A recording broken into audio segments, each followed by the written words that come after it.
Something deeply unsettling just happened in robotics. A company called Robotics delivered a humanoid to Ericsson that does not just see you, it remembers you. It reads your emotions. It tracks how you respond to everything it says, and it builds a profile of who you are over time.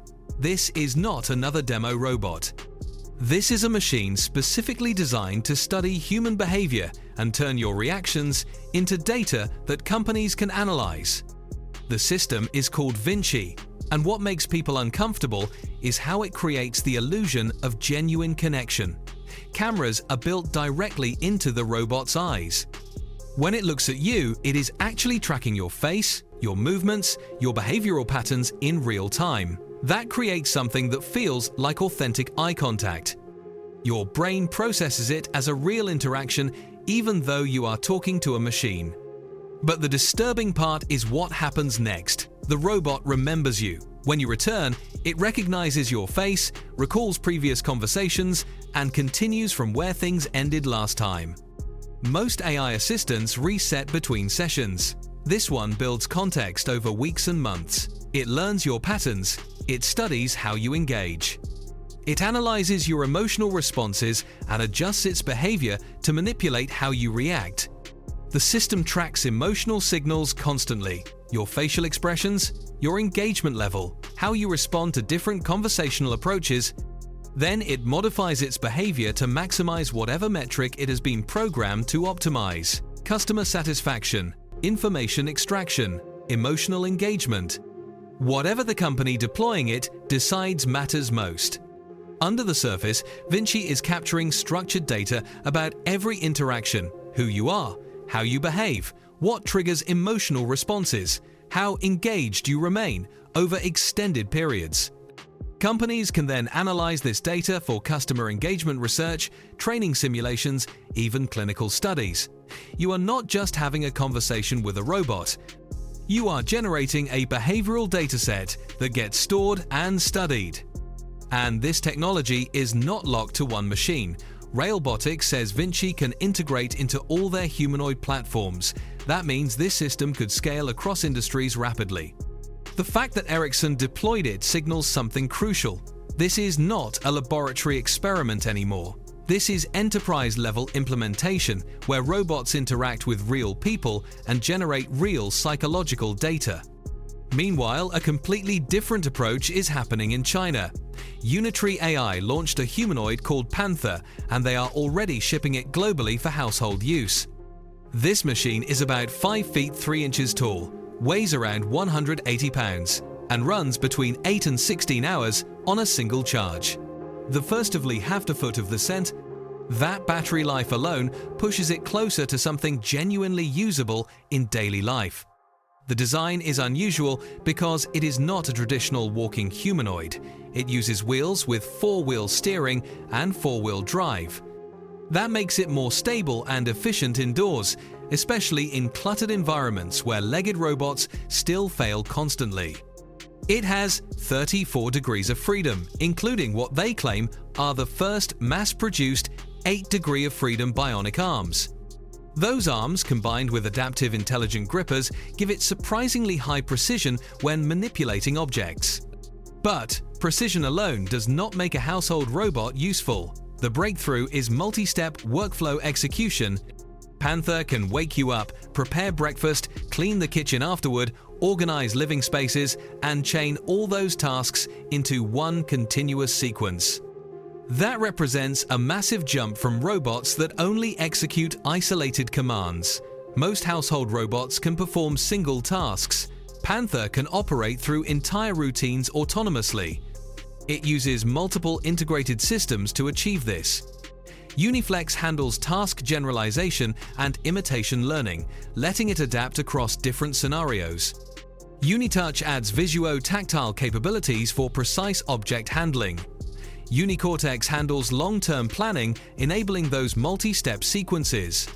Combined with cameras, sensors, and audio systems for navigation and object recognition, it creates something that approaches genuine household utility. The target markets extend beyond homes: hotels, retail, reception services, guided tours, elderly care, even industrial security patrols. but real challenges remain. Actual homes are messy. Lighting changes constantly. Soft objects are difficult to manipulate reliably, and questions about safety, cost, and long-term reliability are still unanswered. Still, the fact that these machines are already performing multiple real-world tasks in actual homes represents a clear inflection point. While some companies focus on homes and interaction, others are pushing into extreme environments. IHMC in the United States developed a humanoid called Alex with support from the Office of Naval Research. This machine is built specifically for situations where humans should not go: war zones, disaster sites, collapsed buildings, hazardous environments with chemical or radiological contamination. Alex is the successor to Nadia, which gained attention for playing ping pong and boxing. The new version focuses on real-world mobility, autonomy, and response speed. One major upgrade is weight reduction. Alex weighs about 187 pounds, including battery, down from Nadia's 220 pounds. In robotics, that kind of reduction has enormous impact on agility and energy efficiency. Custom high-powered actuators cut weight without sacrificing strength. That lighter build enables faster movement, quicker reactions, smoother balance recovery, and more confident handling of unstable terrain. Hardware specifications include 19 degrees of freedom, high-speed joints hitting 9 radians per second, and wrists with up to 300 degrees of motion. All of that provides the range, agility, and control needed for demanding complex tasks. It can carry continuous payloads of about 10 kilograms, making it viable for collapsed buildings, disaster zones, and military operations where strength, precision, and mobility all matter simultaneously. The concept is human-machine teaming. Alex enters dangerous areas first, explores, gathers information, and reduces risk before humans step in. Interestingly, Alex does not have a face yet. At its public debut, people will design its face, and the best designs become real models. That choice reveals where priorities lie, not appearance. Capability, balance, perception, autonomy, and real-world performance. But perhaps the strangest development is happening at Princeton. Researchers built a robot that does not use motors at all. Instead, it moves using heat. They used liquid crystal elastomer, a material programmable at the molecular level. When heat is applied, the material contracts or bends in specific ways depending on how it was printed.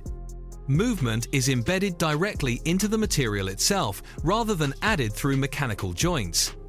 They use custom 3D printing to create pattern zones inside the material, acting as hinges. When heated, they bend predictably, allowing structures to fold and unfold. They even integrated flexible circuit boards during printing, creating everything as one system instead of assembling parts afterward. Temperature sensors and closed-loop control let it adjust in real time, maintaining accuracy over repeated movements. They demonstrated an origami-inspired structure that flaps like a crane repeatedly without noticeable wear. Long-term potential includes easier manufacturing, operation in environments where rigid systems fail, and even use inside human bodies. And then there are neurobots, living robots made from frog cells with actual neurons integrated into their structure. Previous versions called xenobots could move using cilia, but neurobots are different. Researchers inserted neural precursor cells into biological constructs. Over time, those cells developed into neurons and form networks inside the robot. Those neurons connect to other cells controlling movement, giving the robot a basic nervous system influencing behavior. Effects are clear. Robots become more active, shapes change, movement patterns become more complex. They even tested how neural activity affects behavior using drugs altering neural communication. Results showed the nervous system actively shapes how robots move.